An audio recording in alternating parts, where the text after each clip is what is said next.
those damn rabbits ate my pineapples. And then I think, well, rabbit pellets, they're also contributing to the system.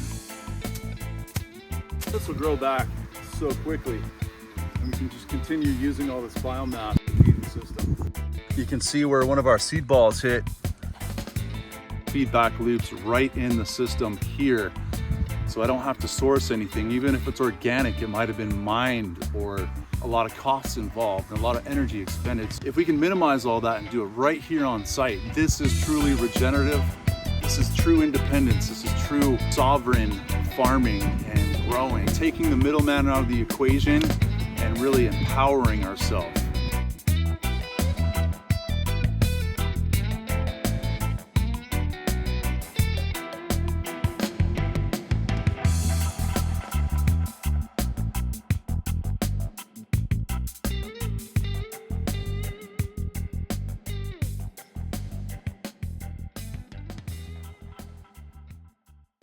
Beautiful morning here at the Pauma Oasis food forest. And this video, I wanted to share a holistic approach to food forests. So this is Syntropic method. So what am I doing for the fall season here? Now that we're transitioning seasons, I wanted to do a video really showing the whole holistic management, the practices that I'm using together to regenerate the soil, to plant a polyculture syntropic food forest system here. Fall is a really important time when we emulate nature, what we see with deciduous trees dropping their leaves to the ground. So we're doing the same thing. We're also dropping a lot of biomass, emulating nature in this way. And this is known as an intervention in Syntropic agroforestry. This food forest was started in March of 2024. So we're about 7 months in, less than a year. And I'm really happy with the progress, considering it's been an intense, record-breaking heat summer, very dry. As compared to last year, we had a lot more rain the prior year. So I think this is one more reason to incorporate these practices in arid, dry climates. You see a lot of Syntropic agroforestry in the subtropics, in places like Brazil, Costa Rica, places where there's a lot of rainfall. So for drought areas and for places where you don't have a lot of organic matter in the soil, this is heavy granite here and sand here at this food forest in North County, San Diego. So, you know, taking all those things into consideration, I think this practice is really necessary for the zone, even though we don't see a lot of Syntropic agroforestry coming from more arid, dry places. All of these processes, all of these actions that we're taking are contributing to the system in growing this polyculture and assisting the evolution here in the growth, the successions. So right before we are at a state of entropy where all of our crops have grown kind of to their climax and are about ready to die back, that's when we want to chop and drop everything down back into the soil, as you see down here. The process is extremely important, not just walking through and showing you, hey, look at all my cool trees that I planted, and showing off your garden and farm. There's nothing wrong with that. I appreciate a good walkthrough, but I also see that the process is super important. It's a constant evolution through these successions. So establishing your support trees and plants is so crucial when setting up a syntropic row here. You can see that I've dropped a lot of the Tithonia, the Mexican sunflower. It's really my top biomass plant so far to support my climax species here, like the mango, like the secondaries are papayas, and got some cassava over here, some pineapple in the understory, and sapote and guava down the way as well. So what we want to do really is chop off the side branches off of our main stalk and organize the biomass. The foliage and tops I prioritize first for the climax fruit trees. Secondly, I'll cover all the space underneath our Syntropic row. Tithonia diversifolia is also a great candidate to make liquid fertilizer, also known as Jadam liquid fertilizer. Toss it in a bucket of water. It's that simple. Let it break down. With the Mexican sunflower stalks, you can do cuttings and actually live stake these to get them to root to grow more. It's very easy to propagate by sticking stakes in the ground, which is what I'm going to do with these stakes here. I did try to use ice cream bean here as one of my primary support species, and it really just did not work as I hoped it would. It just does not like the super arid climate. It's very finicky. So I wanted to talk about a couple plants that I have incorporated.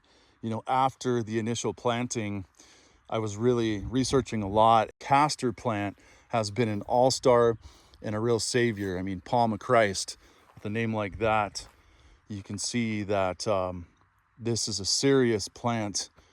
It's gopher resistant, rabbit resistant. It grows extremely fast and vigorous, creates a lot of biomass. You can chop and drop to the ground. So this has become a real all-star. You can see this whole next succession. We have a lot of starts coming in here. This is a real wonder plant. I mean, it has a lot of medicinal uses for the oil. It's not good for fodder. It will kill animals. So that can be actually a good thing to deter some pests from your garden, your farm, your food forest. However, just be mindful that you don't want your cattle, you don't want your pets or any humans consuming the foliage. There is ricin in it, which is poisonous, but you can see all of these clusters of seeds.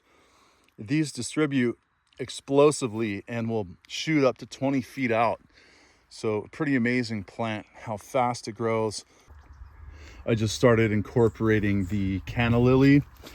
This is a plant that I've seen used a lot in landscaping in Southern California for ornamental.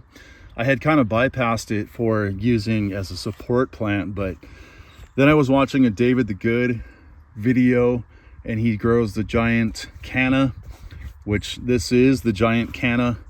Looks a lot like a banana. You can see the leaves are kind of similar and really grows very similar to a banana and can be used very similar to a banana, where you can chop and drop it once it gets really big. It does produce beautiful flowers too, but if you're using it for more of a support plant, then you might not get to the flower stage. So we're adding in some more cannas. Thank you, David the Good. Appreciate the advice. Growing a lot of cowpeas. So I am overplanting a bunch of these because I know the rabbits are going to get some. They already have taken out at least 50%. So I'm just overplanting. Here you can see some of the tops nibbled off. So overplanting my legumes. Good time of year to plant legumes. It's good to always have something growing year round because you're creating nutrient cycling. Plants are putting down their exudates into the soil and feeding them biological life, which if you're doing living soil is crucial. So my method is to always have something growing. So these cowpeas, I'm also growing a bunch of pigeon peas, planting a ton more pigeon peas. Up here is a good example of a pigeon pea right here. Another great support plant, nitrogen fixer, chop and drop. So this baby should produce a bunch more peas that I can just go spread out, and I'll have pigeon pea really to plant as a support all through the garden. Planting more of these support basins all over the place. This is the canna here, the giant canna, and then we got a bunch of senna seeds coming up. That's the cassia, which is a nitrogen fixer legume, and some different flowers coming in, zinnias. So these basins are a really important key design element to growing up fertility, and I'll get into that later. more detail on that and do a whole video on design basins, also known as, nests are another name for them. We have more of the Mimosa pudica here as a support plant. You can see this one's taken off and recoils to touch. Pretty cool. But this is a nitrogen fixer. I just love mimosa, all mimosas. Some of them do have thorns like this one. So if you're concerned about a ground cover that has thorns, you might want to be careful about planting sunrise mimosa here. I'm stoked on it. I think it's an amazing plant. I don't know, maybe I'll regret that in the future if I can't walk barefoot through my garden. We'll see. This tree over here gets a lot of hate in California and elsewhere. It's not a native, and it can be invasive if it's not managed correctly. And for that reason, it's also combustible, has some very volatile compounds in it that make it flammable, and so it can be bad for fires. This is the eucalyptus tree here behind me. So a lot of people say you can't grow much under eucalyptus. It's allelopathic and it kills everything below it. It sucks up a lot of the nutrients and water and becomes very invasive. And in the right context, those things can be true, although I don't find that it kills all the life below it. This is one of the major cornerstone trees used in Syntropic agroforestry, not in one region, not in Brazil where Syntropic agroforestry was born, not in just the tropics, not in Australia where it's native to. It's used in all those places and around the world as the primary support species, that pioneer coppice tree for Syntropic agroforestry, because it serves a lot of purposes. One of those purposes is that, yes, because of those qualities that might determine it to be invasive, because it grows easily in disturbed places, it has a taproot, it reaches down for water. The same reasons that make it good in a Syntropic agroforestry system, where it can be a pioneer species to create that pathway forward. In this area in the food forest, we have this eucalyptus stand, as I was mentioning. This is all new growth here. This is about 2 months of growth. We got all of this growth here. And these eucalyptus trees were already established. In fact, these are suckers from a root system that was cut back. These were suckers, and I would say this is about close to a year's growth. Here are the lower suckers, only a couple of months of growth. So we can keep hacking this back and creating biomass. As you can see down here, that's exactly what I did in this bed here. This is a new bed I started not long ago. We did have an intense heat wave that hit record heats, and it really did a number on some of my avocados. They're gonna bounce back, and we're filling in the gaps with the support species. But I also wanted to share this shrub tree right here, which is native. This is the laurel sumac. So this is a similar situation with this eucalyptus tree that was chopped down.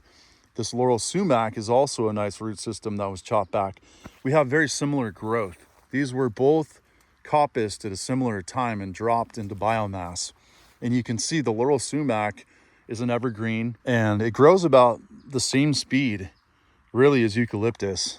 For those that do not want to plant eucalyptus, see it as the enemy, want to go with something more native, this is not going to grow as tall as eucalyptus for its shade or anything, but you can get a lot of good biomass from the laurel sumac. So using it in a very similar way here.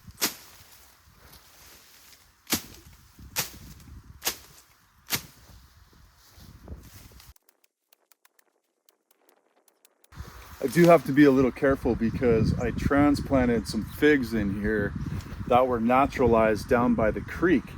So I'm always looking for inspiration from what's naturalized and what's native, as well as mixing in things that can support what I'm growing that are non-native.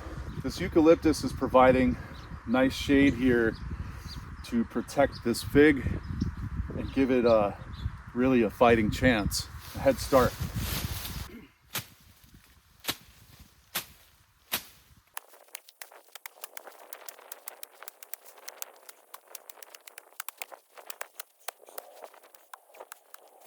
So with Syntropic agroforestry, we want to minimize the inputs.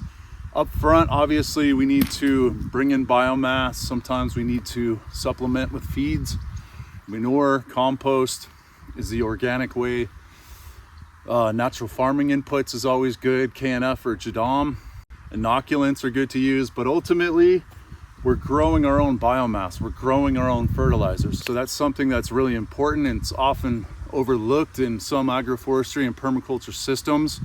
If they're not in balance, we're just looking at our target trees. We need to grow food for them, and we want to produce that all on site if possible, and really have feedback loops right in the system here. So I don't have to source anything. Even if it's organic, it might have been mined, or a lot of costs involved and a lot of energy expended. So if we can minimize all that and do it right here on site, this is truly regenerative. This is nutrient cycling and keeping it all here local. This is true independence. This is true sovereign farming and growing. Really taking the middleman out of the equation and really empowering ourselves.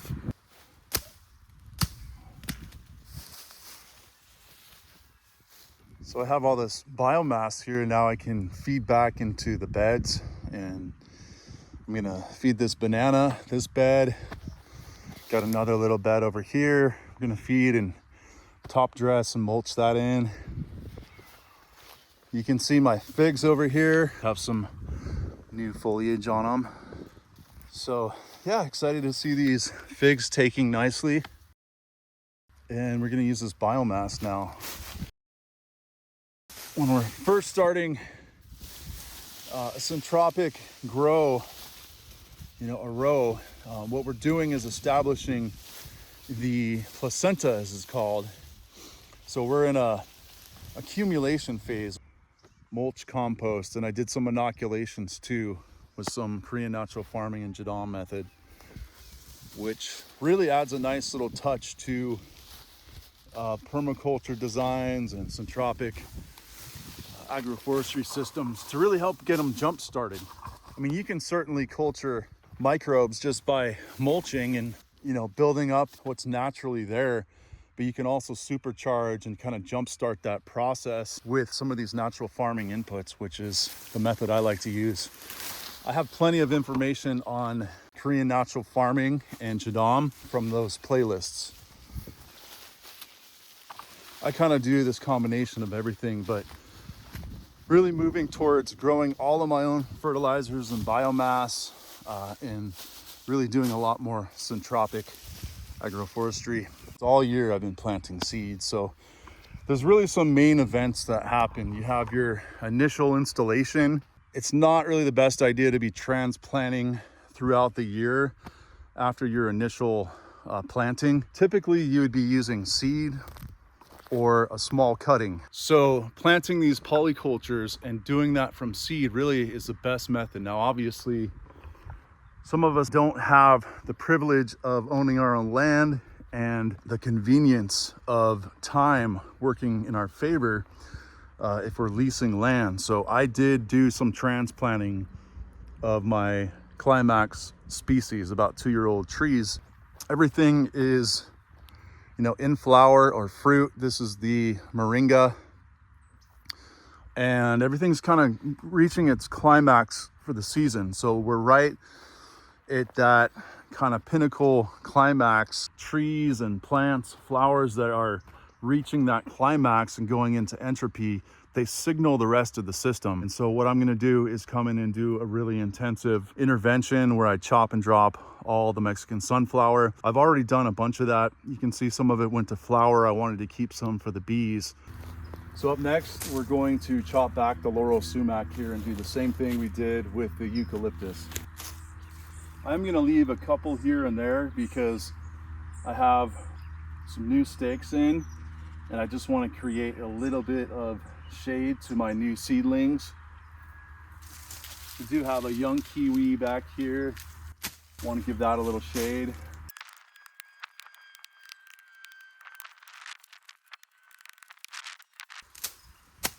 And this will grow back so quickly, and we can just continue using all this biomass to feed the system.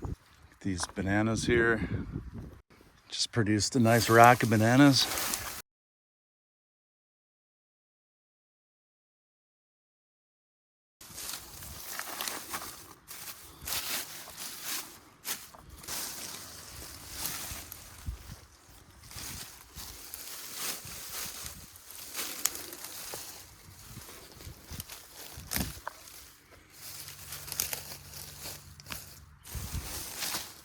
It's good to take the side branches off too.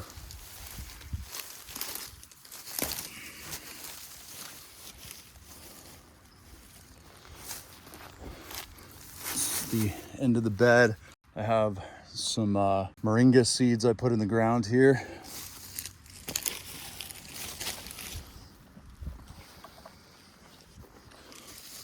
We have some Emperor's Candlestick, some Senna nitrogen fixer coming up. So you can see we're getting some nice coverage along with a lot of support plants that are coming up as well.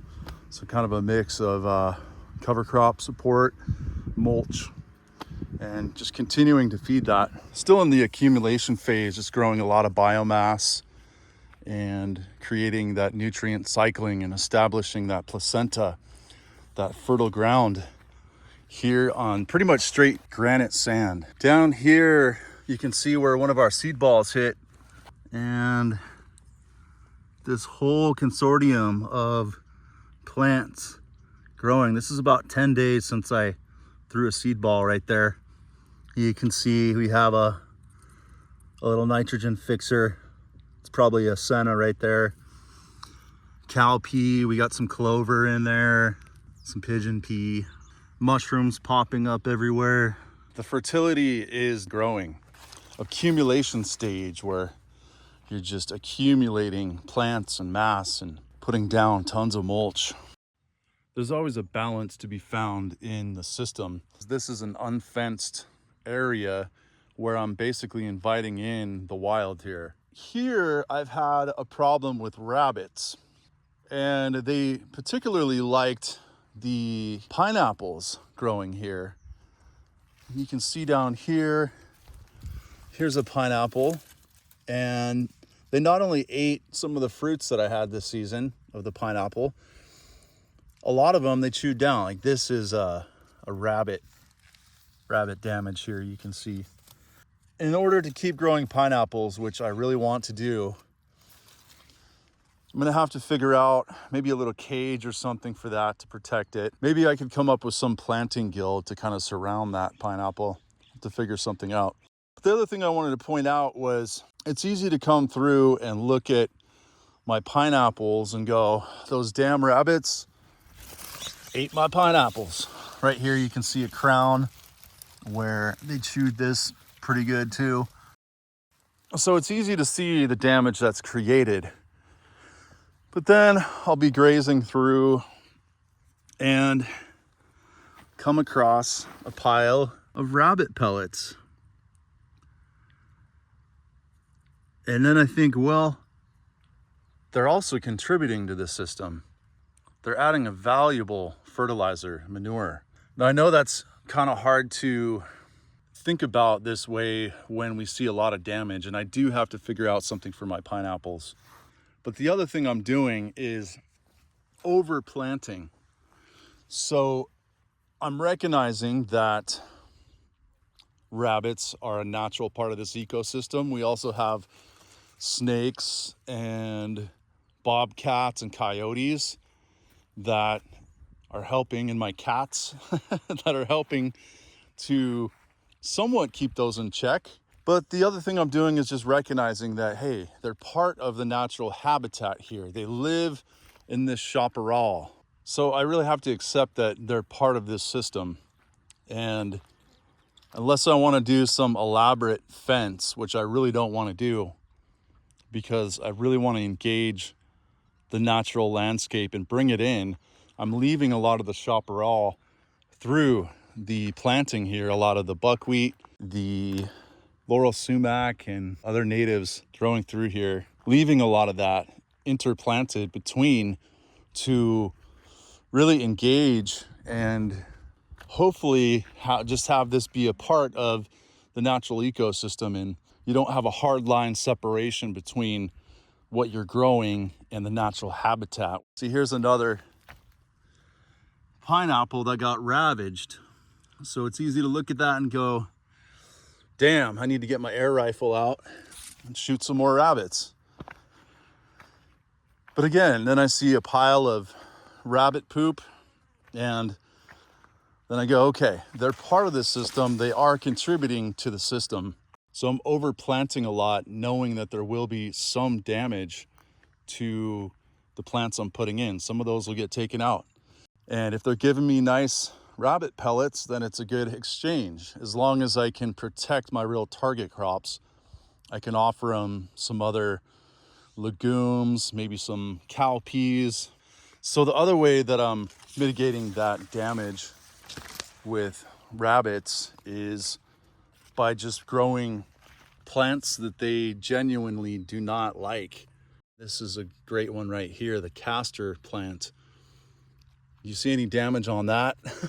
No. And this is about a month of growth. The castor is an amazing plant, vigorous grower, basically desert compacted landscapes that are depleted of nutrients. These will thrive. So they're a really great pioneer plant for generating biomass. Gophers won't eat them and rabbits won't eat them. So this is a really important plant for Southern California. Implementing it into systems, and people might think you're crazy. Like, why would you take that invasive plant and plant it amongst your fruit trees and you know your annual garden? You're crazy.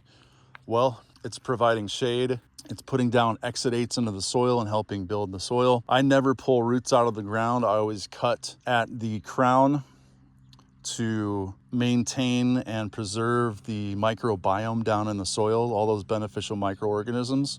It's creating a lot of great biomass that I can chop back and mulch, and it'll just spring back. Many different reasons to grow this invasive plant that can actually support some of the native plants, can actually help them to grow, or not just natives, but also my target crops, like my mangoes, my sapotes, and some of my long-term emergent crops. Oh, this is never a good sign right here. Ah, boy. Look at that.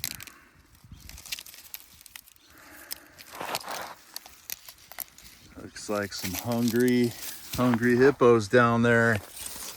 Oh yeah. That there is a gopher hole leading right up to my sugar cane right here. Of course, they like those sweet, sugary roots. Clearly, I need to start using some gopher traps along these holes, or they're just going to keep devouring this. I did have some damage with the gophers early on. You can see this hole, this gap in my production row right here. There's all this Mexican sunflower here, and then all of a sudden there's a gap. But I have been planting pretty intensively. You can see all the next succession that is filling in right here. Did some live staking with these big stakes of Mexican sunflower. We've got the castor bean, we've got some banana, all kinds of stuff. I do have a eucalyptus, elephant grasses. So we're filling that spot in, but this is troublesome. It's gonna be a war. It's gonna be an all-out war with these gophers. And really, so far, the gophers and the rabbits are my primary problems out here. I mean, besides not having much water and being a very dry, arid climate. These stands of sugarcane have really come along, and I was really stoked on them, and I'm going to pull up some of the roots after, of course, I taste some of the sugarcane. I do want to transplant some of that. Even with this, there are some root nodules here. So I'm gonna just trim this up and stick it in the ground, and hopefully that's gonna transplant. The spring-loaded gopher traps is what I'm gonna use. I don't use any chemicals or pesticides. That's what I'm working with out here. I might have to do some fencing around the perimeter. I am expanding, so this is exciting. We're gonna expand down here. The property line goes to about the bottom of this rock right there and across up the hill. So I'm expanding into this whole zone up in here. So we'll get up into there. I'll show you what's going on.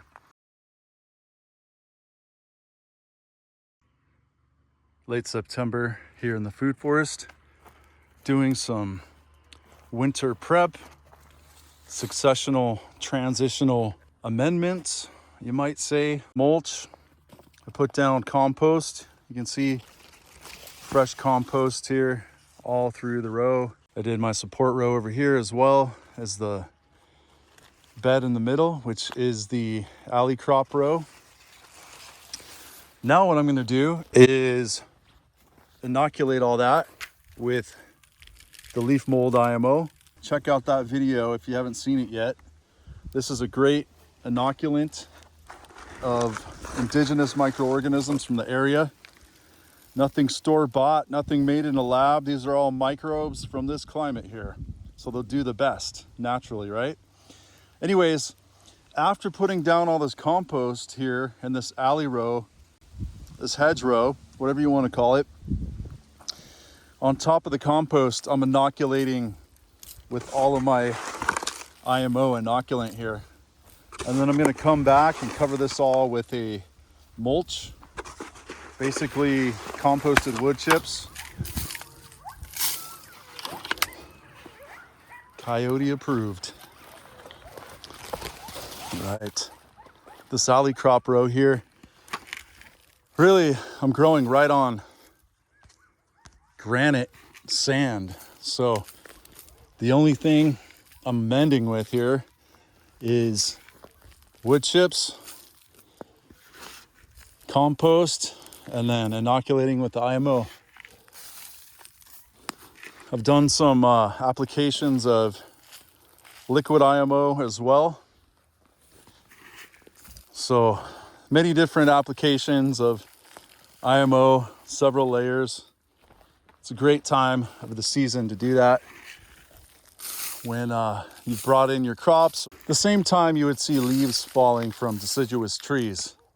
We're emulating nature in that regard. So all of our organic matter is hitting the surface and will have time to break down over the winter, decompose into the topsoil and cycle nutrients.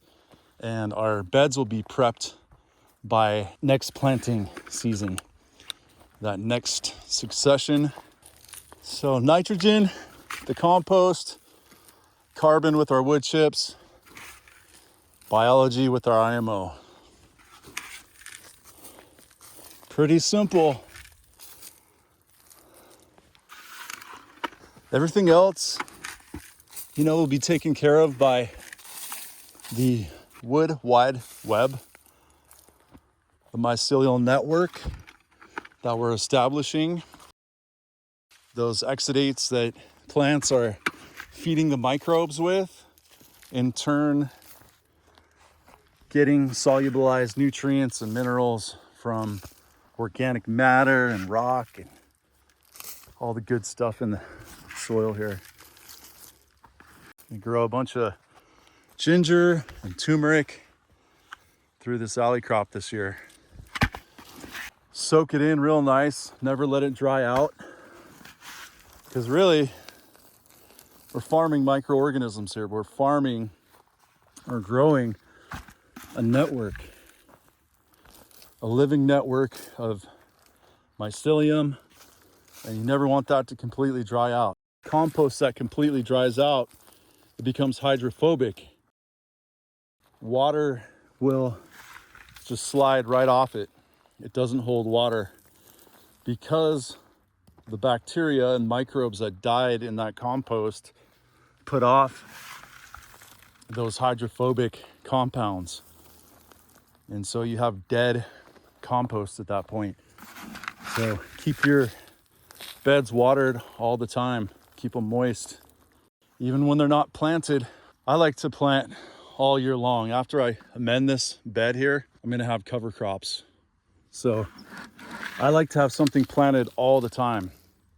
That way you're protecting the topsoil, the surface, but also below ground in the rhizosphere, the root zone. Those plants you planted are creating exudates and feeding the soil.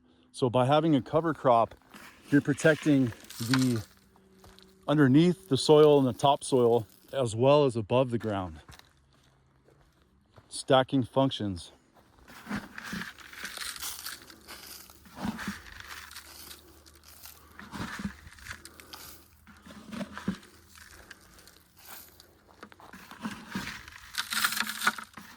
Today we did another compost inoculation. We're going to come back with some mulch across the top of this. This mulch I'm using here is made from palm trees, known as monkey hair mulch. I love it because it's nice and fluffy. I would avoid any incense woods that have antimicrobial compounds. Remember, fresh wood chips have a leaching quality, so it's best to compost them first or charge them just like you would biochar. Otherwise, you're drawing from the nutrients of the soil.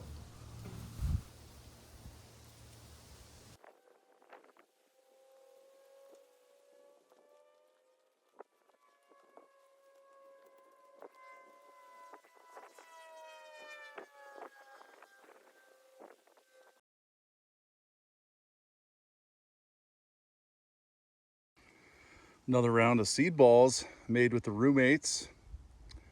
A lot of wildflowers, some legumes. Got some white sage, some native wildflowers I'm excited about. A bunch of pollination flowers for the bees. Bergamot, echinacea, coneflower. But anyways, I've been establishing a bunch of these little basins. Doing some cactus, some agave, some succulents. Throwing some cover crop, legumes in there. Got some live steaks, some Mexican sunflower. So these basins are really great for getting things jump started. So I've been planting consortiums. You can see we got some cactus, we got some cowpeas, we got some micro clover, we got tithonia. There's looks like a Cosmo that's sprouting. So polycultures within these little basins, and then of course I inoculate with the IMO and then heavily mulch. You can see the wood chips and leaves that I put in to mulch them in. So what I like to do is toss these seed bombs around in my basins as well. See what comes up. So I'm just establishing, polyculture and giving whatever wants to grow a chance to grow. I'm not trying to force anything to grow here. I'm gonna throw a bunch in my banana circle.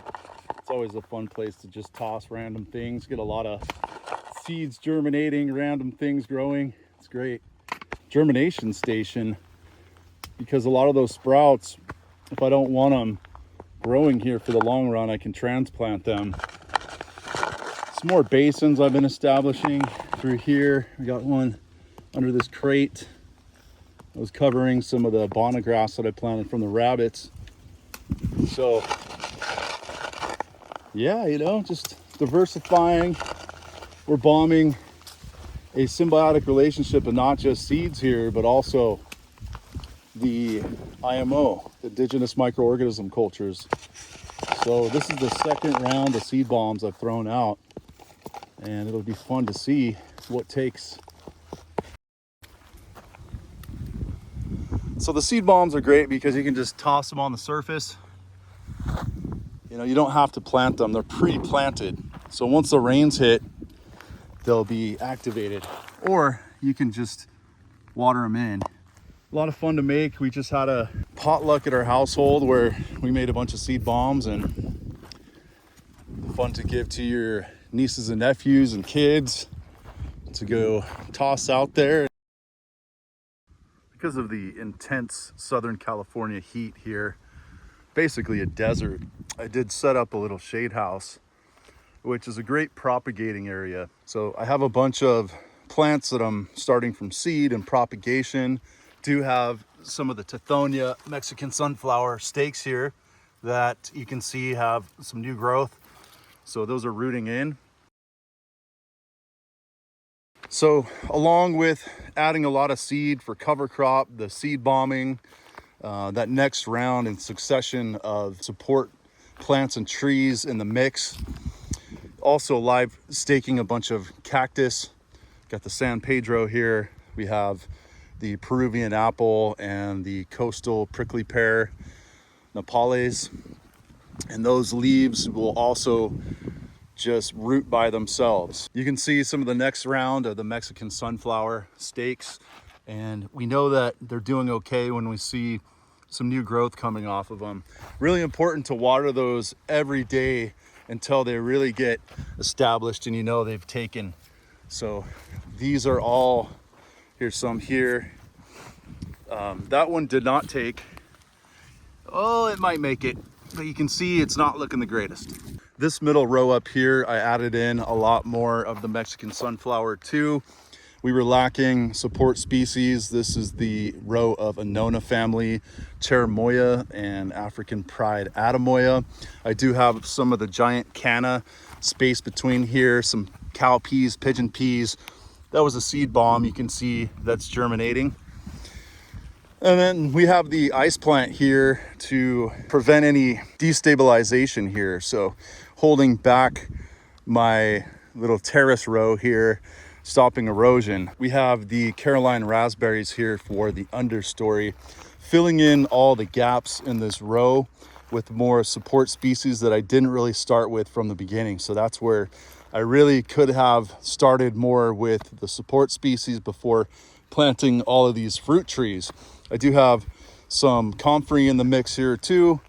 This row, I had some help from Chris Roca of Syntropic Solutions out from Australia and did a little video. So check that out if you didn't see my last video. He really helped me do some nice biomass management with all these eucalyptus here. We have some coffee and avocado in this row. It really got hammered by the sun. I think these will make it through, but we did lose a bunch of foliage on a few of the avocados. So I'm really doubling down on the support species. I do have some alyssum and yarrow, more canna lily, some nice beneficial pollinator attractors.